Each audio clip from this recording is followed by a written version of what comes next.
Hello everyone, welcome to my channel Pioneer Coaching Center of English Gaya. Students, today I have brought for you the question paper of MTS conducted by SSC. These questions were asked last year in the third shift. इसमें आपको 25 questions हैं और MCQ type answers हैं, multiple choice questions हैं और उनके answers हैं। इससे पहले कि हम टॉपिक पर चलें, आइए इस वीडियो को लाइक कर लें और यदि आपने अभी तक मेरे चैनल को सब्सक्राइब नहीं किया तो इसे सब्सक्राइब कर लें और साथ साथ बेल आइकन को प्रेस कर लें ताकि आपको लेटेस्ट नोटिफिकेशंस मिलते रहें। आइए स्टूडेंट्स, हम टॉपिक शुरू करें। क्वेश्चन नंबर 1 है, select the most appropriate antonym of the given word. The given word is bias. Bias का मतलब होता है prejudice, संकीर्ण विचारधारा, पक्षपात। आइए ऑप्शन नंबर ए prejudice सिनोनिम है। स्टेज, मंच, इसका कोई लेना देना यहां नहीं है। प्रेस्टीज, सम्मान, इसका भी कोई रिलेशन इस वर्ड से नहीं है। फेयरनेस, बिल्कुल साफ साफ अर्थात निष्पक्ष, बिल्कुल एंटोनिमस वर्ड है आपका number D. So mark it as the correct answer. Bias, antonym, fairness. Now come to question number 2, select the one word substitute for the given group of words. आपको एक समूह दिया गया है, someone who studies elections and voting statistics, और ऐसे व्यक्ति को हम क्या कहते हैं? वन वर्ड सब्स्टिट्यूट आपको पकड़ना है। आइए ऑप्शन सिलेक्ट करें। नंबर ए, एनालिस्ट, जो विश्लेषण करने का काम करता है। नंबर बी, मैथमेटिशियन, जो गणित का विशेषज्ञ है, गणितज्ञ। नंबर सी, साइकोलॉजिस्ट, जो मनोवैज्ञानिक हो, मन स्थिति को समझता हो। एंड नंबर डी, शेफोलॉजिस्ट, वह व्यक्ति जो चुनाव और वोटिंग आंकड़ों का अध्ययन करता हो। The right option students is number D, cephalologist. Now come to question number 3. Select the most appropriate meaning of the idiom to be all ears. To be all ears, पूरा का पूरा कान अर्थात ध्यान देना, यानी सुनने के लिए आतुर होना, तत्पर होना। इस अर्थ के आधार पर आइए सिलेक्ट करें। नंबर ए, टू बी इंक्विजिटिव और क्यूरियस, केवल उत्सुक होना और क्यूरियस होना, ये अर्थ मैच नहीं कर रहा है। To have extra large ears, जरूरत से ज्यादा कान बड़े होना, this is also not matching here. To be ready and eager to listen, yes, सुनने के लिए तत्पर और उत्सुक रहना, this is the correct answer. So mark it has the answer to the idiom to be all ears. Number D, to be impatient about something, किसी चीज के को लेकर के बहुत ही अधीर होना, यह भी यहां मैच नहीं कर रहा है। Now come to question number 4. Identify the segment which contains a grammatical error. Students, इसमें एक सेंटेंस दिया हुआ है और इसे 4 सेगमेंट्स में बांटा गया है। किसी एक सेगमेंट में ग्रामेटिकल एरर है, you have to find it out. The sentence is, the project is tough and I can't be able to complete it by Monday. Can't be able to इसी segment में error है, क्योंकि जहां can का प्रयोग होगा वहां to be able to नहीं आएगा, और यदि to be able to का प्रयोग करना तो फिर can को रिमूव करना होगा।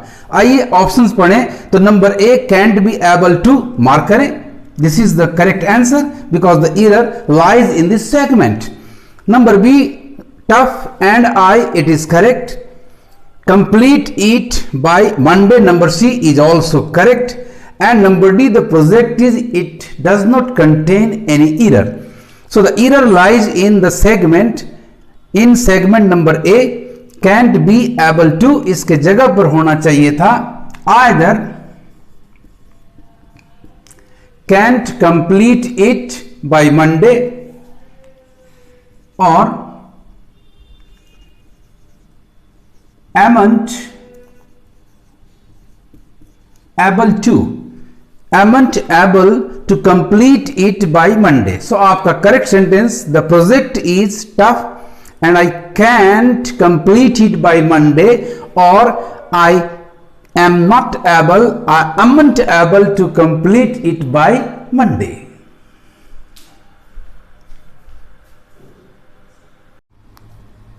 Now come to question number 5. Select the incorrectly spelled word. आपको 4 वर्ड्स दिए गए हैं, इनमें से किसी एक के स्पेलिंग में एरर है, उसे पकड़ना है. Number A, procure is the correct answer. किसी चीज को प्राप्त करके किसी को देना, to obtain and provide. Number B, distraction, here the error lies. DESTRACTION होना चाहिए था, अर्थात यहां S सुपरफ्लूअस है. नंबर सी, प्रोवोक, PROVOKE, किसी को उस्काना, भड़काना, यह भी करेक्ट स्पेलिंग है. And number D, kindle, KINDLE is also the correct one. चिंगारी पैदा करना, जलाना. So mark number B as your answer. DESTRACTION should be the right spelling. Now come to question number 6. Identify the segment which contains a grammatical error. If no error, mark no error as your answer. दिए गए sentence को segments में 3 segments में divide किया गया है. किसी एक सेगमेंट में एरर हो सकता है. यदि एरर नहीं है तो फिर आपको option number B, no error, mark कर देना है. Let us read the question. We will definitely win the match. We will definitely win the match. हालांकि यहां एक प्रॉब्लम है, विल वी के साथ स्ट्रेस कर रहा है, क्योंकि नॉर्मली वी के साथ सेल लाते हैं, और डेफिनेटली भी स्ट्रेस कर रहा है, तो 2 में से एक होना चाहिए था. आगे बढ़े. We will definitely win the match this time because our team, कारण है कि हमारा टीम, हैज प्रिपेयर्ड वेल, ने अच्छी तैयारी की. अब आइए, इससे बड़ी गलती यहां मिल रही है.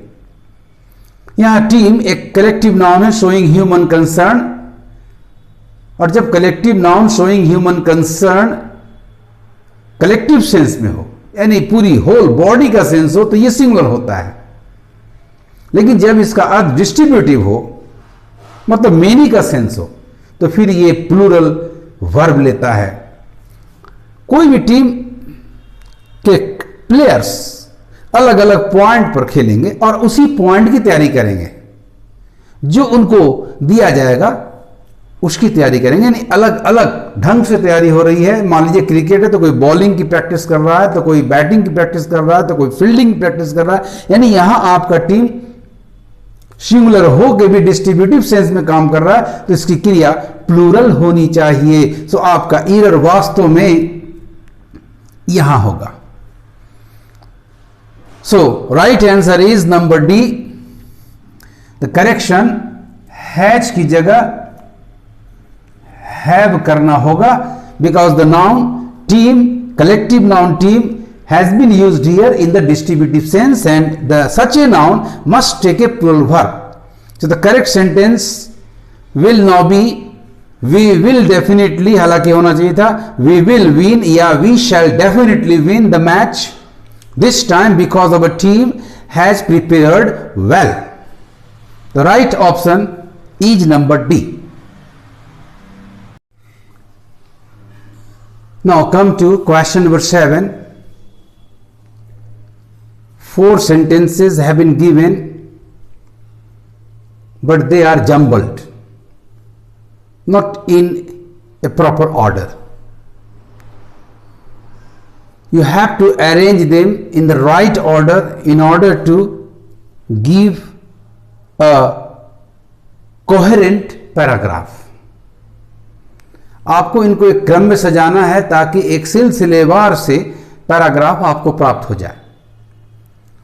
इसके लिए आपको हर सेंटेंस को पढ़ना है, शुरुआत शुरू से करनी है, ABCD, रैंडमली नहीं जाना है और पकड़ना है उन शब्दों को। हो सकता है वो नॉन प्रोनाउन एनाफोरा, हो सकता है वो कंजंक्शन हो सकता है वो कोई एडजेक्टिव हो। इस आधार पर आप पकड़ने की चेष्टा करेंगे कि which will be the first one. सबसे पहले आपको फर्स्ट वन सेंटेंस पकड़ने की कोशिश करनी है। आइए शुरू करते हैं। Number A, the main activity. यहां पर ये मेन वर्ड आपको रोक रहा है क्योंकि इसके पहले डिटेल्स आना चाहिए और भी चीजें आनी चाहिए, तभी उसके बाद हम इस लिमिटिंग एडजेक्टिव का प्रयोग करेंगे। चलिए अब आगे पढ़ने की जरूरत नहीं है। नंबर बी देखते हैं। Palampur village has around, village की चर्चा है, हैज अराउंड 450 फैमिलीज। कितने फैमिलीज हैं वहां, कैसे लोग हैं, ये चर्चा शुरू की गई है। Palampur village has around 450 families which belong to different castes and creeds. इस सेंटेंस में कहीं कोई रुकावट नहीं है। Number C, the neighbouring towns of the village are, ये वास्तव में फर्स्ट के बाद की बात है। देखेंगे हम लोग ये सेकंड होता है या थर्ड होता है। देयर आर अदर एक्टिविटीज, यानी मेन के बाद की चर्चा कर रहा है ये। तो पहला सेंटेंस आपका नंबर बी हो गया students. Palampur village has around 450 families which belong to different caste and creed. आपका ये पहला सेंटेंस हो गया नंबर बी। और बी से किसी भी ऑप्शन में आपको नहीं आ रहा है तो आगे पढ़ने की जरूरत ही नहीं रहेगी आपको। यदि इस तरह से आप सोचेंगे तो एक सेंटेंस, पहला सेंटेंस पकड़ा गया और यदि वैसा ऑप्शन और कहीं नहीं है तो this is the right answer.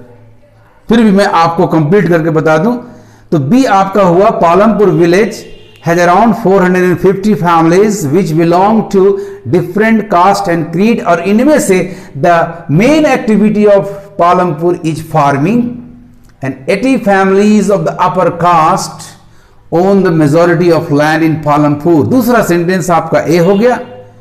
तीसरा sentence, there are other activities, main activity, other activities, there are other activities in Palampur like dairy, transport, small scale manufacturing etc. which also help run the economy in the village। अब number C last हो गया। the neighboring towns of the village are well connected and well where the roads are also well connected। so mark number A as the correct answer। B, A, D, C। now come to question number 8।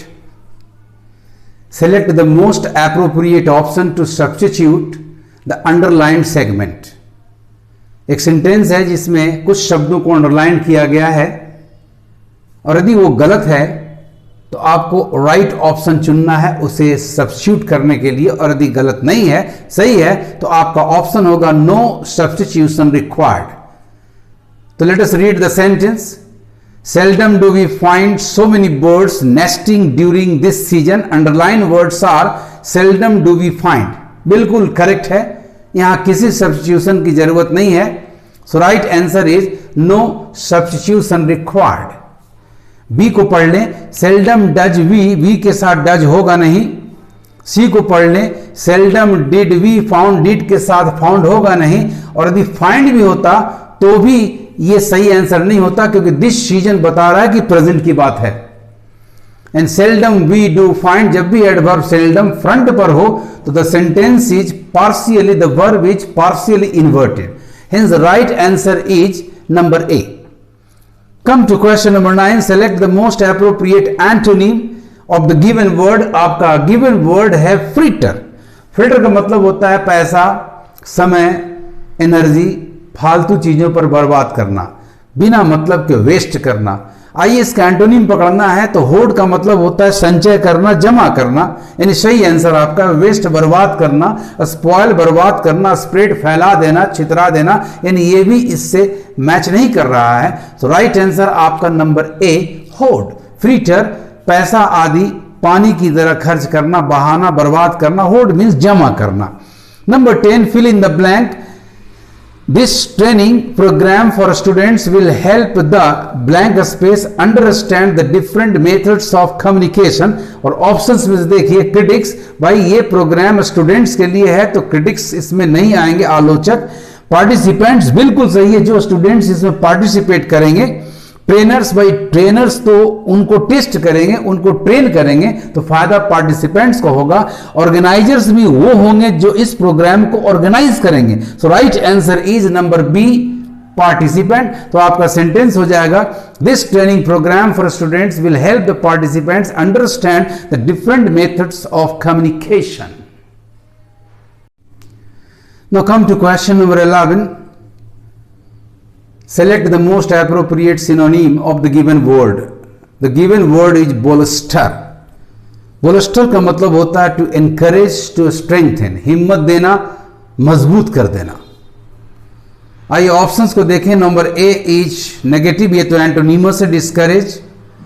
Number B is the right answer, this is synonyms, strengthen.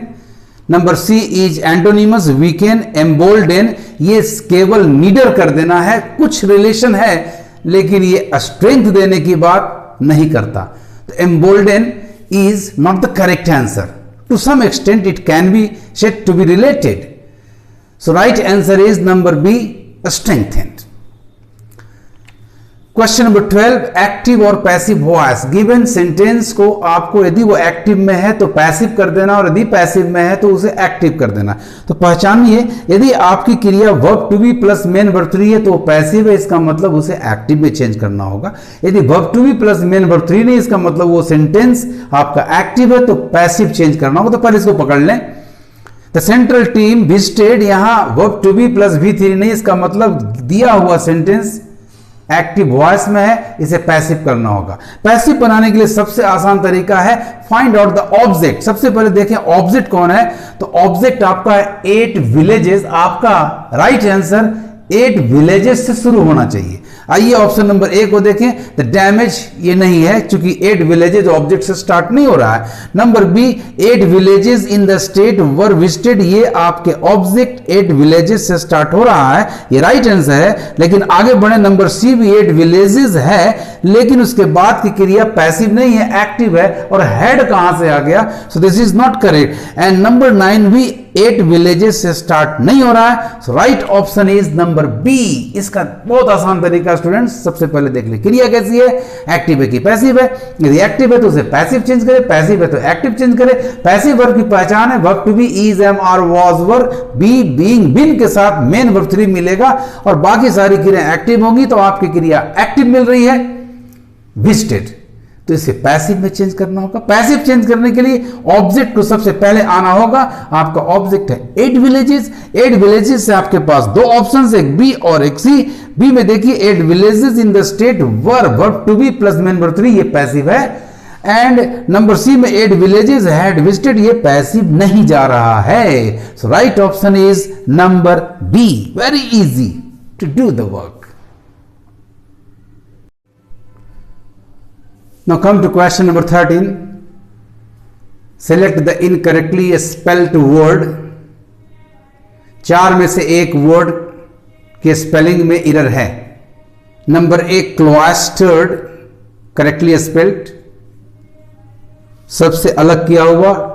Kept away from the outside world, having an enclosure, तन्हा, अकेला, एक ऐसा रास्ता जो बाहर से दीवार से अलग किया गया हो।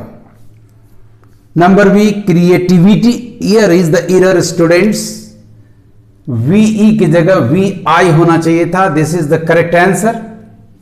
मैलिंड करेक्ट स्पेलिंग, नोटोरियस डिस्ट्रीब्यूटेड बदनाम, डोनेशंस करेक्ट स्पेलिंग, दान किसी काम को करने के लिए आप जो आर्थिक मदद देते हैं, that is called donations. Question number 14, no substitution और सब्स्टिट्यूशन रिक्वायर्ड। आपको एक सेंटेंस दिया गया है और उसमें कुछ वर्ड्स को अंडरलाइन किया गया। यदि वो करेक्ट है तो आपका आंसर होगा नो सब्स्टिट्यूशन रिक्वायर्ड, और यदि वहां करेक्शन की जरूरत है तो ए, बी और डी में से आपको एक सही आंसर चुन लेना है। I cannot understand that you are trying to say, I cannot understand, मैं नहीं समझ सकता क्या। एक्चुअली यहां that you R dot dot dot इस अंडरस्टैंड क्रिया का ऑब्जेक्ट बन रहा है, और ये ऑब्जेक्ट बन रहा है तो इसमें दैट क्लाउज नहीं बल्कि WH क्लाउज होना चाहिए। तुम क्या कहना चाहते हो, यानी आपका प्रॉब्लम यहां है। वास्तव में दैट के जगह पर व्हाट होना चाहिए था, तो सेंटेंस बिल्कुल सटीक होता, I can not understand what you are trying to say. So right option is number B, what you are trying to say. Now come to question number 15, one word substitution. Doing something awkwardly, किसी भी चीज को बड़े भद्दे बेढंगे तरीके से करना, और in a clumsy manner, not in a proper order manner. Option number A, hastening, जल्दी जल्दी किसी काम को करना, नहीं इसमें ऐसा क्लमजीनेस नहीं आ रहा है। फॉल्टरिंग, ये प्रोनाउंसिएशन के साथ जनरली आता है, गलत प्रोनाउंसिएशन, लिस्पिंग वगैरह के साथ बोलना।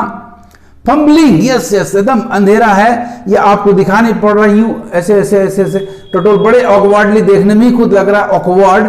सो right option is fumbling, stumbling, लड़खड़ाना। So this is the right answer, answer is number C. Number 16, select the most appropriate meaning of the idiom. एक ईडियम दिया हुआ है, आपको सही आंसर पकड़ना है। वेरी पॉपुलर ईडियम है, कॉट रेड हैंडेड, रंगे हाथ पकड़ना। रंगे हाथ का मतलब यहां यह नहीं कि लाल रंग से रंगा हुआ है, बल्कि यह है कि कुछ भी आप गलत गैर कानूनी काम कर रहे हैं और करते समय ही पकड़े गए। आइए ऐसे ऑप्शन को सिलेक्ट करें।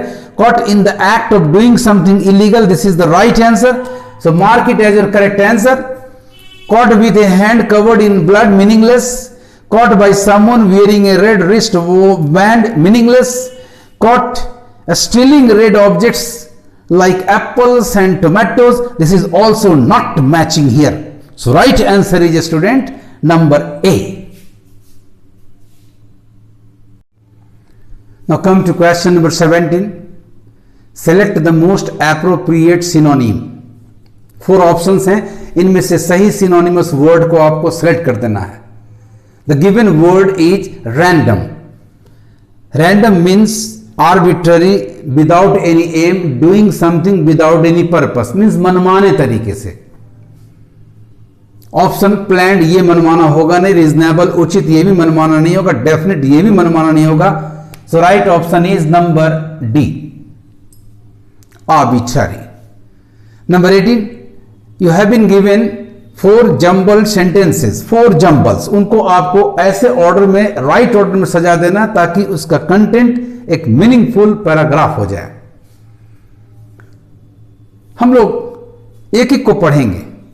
Understanding a printed text comes from the interaction between the printed words and one's prior knowledge of the world. आखिर सबसे पहले ये अंडरस्टैंडिंग है क्या, इसकी चर्चा होनी चाहिए थी। तब फिर हम चर्चा करेंगे किसे अंडरस्टैंड करना, किनसे कंप्रीहेंड करना है। तो नंबर बी पे आते हैं। कंप्रीहेंशन इज द एबिलिटी, जवाब मिल गया। What is understanding, what is comprehension? So comprehension is the ability और process of understanding something that is spoken और रिटन, जो बोला गया हो या लिखा गया हो। तो पहला सेंटेंस आपका बी होगा, और बी आपके पास देखिए स्टूडेंट्स 2 जगह आ रहा है। एक आ रहा है नंबर ए में और दूसरा आ रहा है नंबर डी में। तो हमें दूसरे सेंटेंस को पकड़ना होगा। तो आइए चलते हैं नंबर सी पर, लिसनिंग कंप्रीहेंशन। गौर से देखिए आप, लिसनिंग कंप्रीहेंशन हाउएवर, यानी इसके पहले कुछ आना चाहिए, क्योंकि हाउएवर कंट्रास्ट दे रहा है। तो नंबर सी आपका दूसरा सेंटेंस नहीं होगा। तो दूसरा सेंटेंस आपका देखते हैं नंबर डी पढ़कर, इन एक्टिव रीडिंग, फिर ये रीडिंग में जा रहा है। रीडर्स थिंक अबाउट, यानी नंबर ए आपका सेकंड हो गया। Number A is the second sentence. कैसे, देख लीजिए, कोहेरेंस को देखें। नंबर बी को मैं फिर से पढ़ता हूं। कंप्रीहेंशन इज द एबिलिटी और process of understanding something that is spoken और written. Understanding a printed text, यानी रीडिंग आ रही है। Understanding a printed text comes from the interaction between printed words and one's prior knowledge of the world। और तब भी देखिए, in active reading readers are readers think about their reading and make connections and inferences. तब आ गया listening की बात. Listening comprehension however involves multiple processes in understanding and making sense of spoken language. So students, the right order to rearrange the sentences is number D, B, A, D, C. बड़े आसानी से आप इसको करेंगे students. एक एक jumble को, एक एक सेंटेंस को आप बड़े ढंग से पढ़ें और सीक्वेंस मिला है. वर्ड से कंजंक्शन हो सकता है, नॉन प्रोनाउन हो सकता है. इस तरह से आप लेकर चलेंगे. You will be successful in finding out the right order in the 4 options.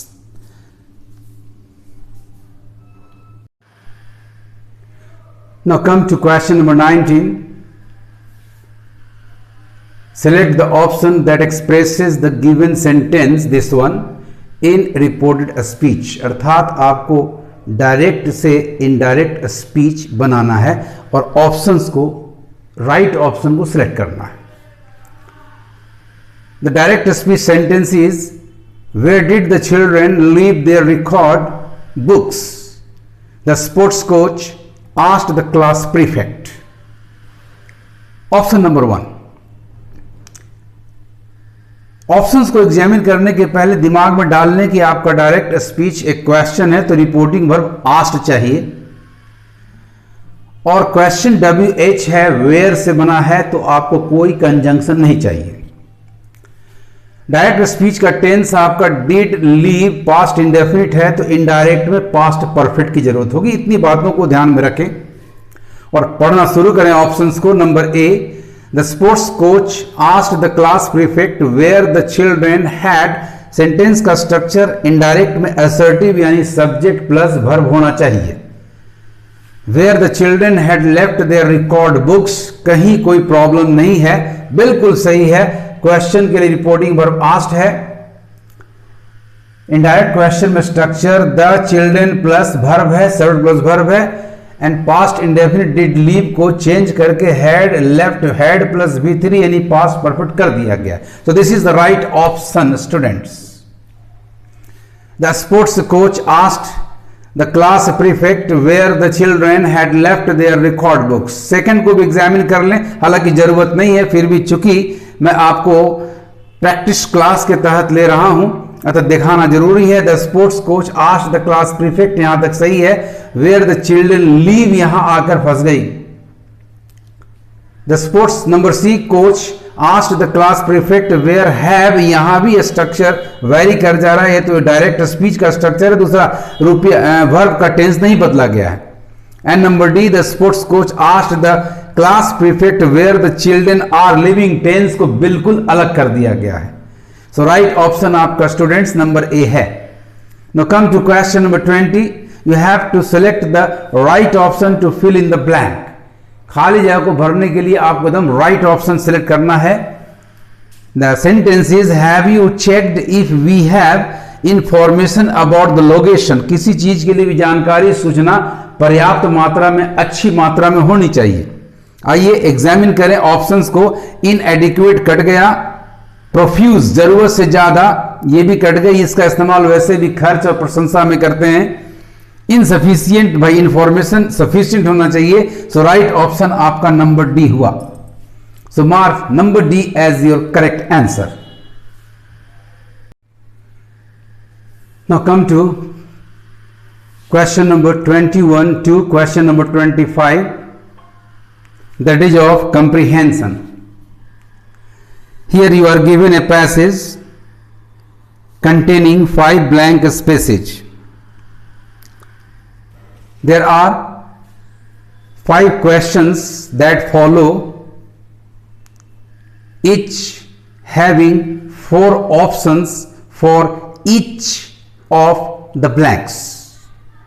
आपको इस 21 से 25 तक में कंप्रीहेंशन के लिए पैसेज दिया गया है. पैसेज को आप ध्यान से पढ़ें. 5 ब्लैंक स्पेसेस हैं और हर ब्लैंक स्पेस को फिल इन करने के लिए आपको उसके नीचे 5 क्वेश्चंस दिए गए हैं. 21, 22, 23, 24, 25 और हर क्वेश्चन में 4 ऑप्शंस हैं जिनमें से एक सही ऑप्शन को सिलेक्ट करना है. तो ध्यान से पढ़ें पैसेज को और काम शुरू करें। In the 19th century, let us read the passage. In the 19th century, there was an industrial revolution in Europe. As a result, millions of people left the blank space को देखने के लिए आइए क्वेश्चन नंबर 21 में आते हैं। Select the most appropriate option to fill in blank number 1। तो industrial revolution Europe में हुआ, यानी यूरोप के देशों में हुआ, तो देश छोड़कर जाएंगे नहीं। यह क्रांति शहरों में ही होती है और इनसे फैक्ट्रीज ही बनते हैं, अर्थात बी और सी भी आपका ऑप्शन नहीं है। तो राइट ऑप्शन आपका बचा नंबर डी। यस, गांव या ग्रामीण इलाके से ये छोड़कर पलायन किए शहर की ओर कारखानों में काम करने के लिए। क्वेश्चन नंबर 22 के लिए पढ़ते हैं आगे। Left the countryside and went to work in big factories in big cities. Today it is the reverse. आज बिल्कुल ठीक उल्टा है। कैसे? तो in several major cities people have started moving out. लोग बाहर निकलने लगे हैं, पलायन करने लगे हैं। वाई? क्यों? क्योंकि they want a cleaner blank space environment. तो क्लीनर के साथ कौन सा वर्ड एडजेक्टिव फिट होगा जो पर्यावरण वातावरण के लिए सटीक होगा? तो आइए देखें क्वेश्चन नंबर 22 के ऑप्शंस को। ब्राइटर नहीं, darker is also useless here. Greener, yes, cleaner, स्वच्छ, साफ से साफ, ज्यादा साफ और हरियाली से भरा हुआ। तो राइट ऑप्शन नंबर सी हो गया, वर्ष आपका होगा नहीं। इस तरह से आप ध्यान से पैसेज को पढ़कर वर्ड को सिलेक्ट करें और आंसर को मार्क कर दें। Now come to question number 23। Let us continue the passage after blank space number 2।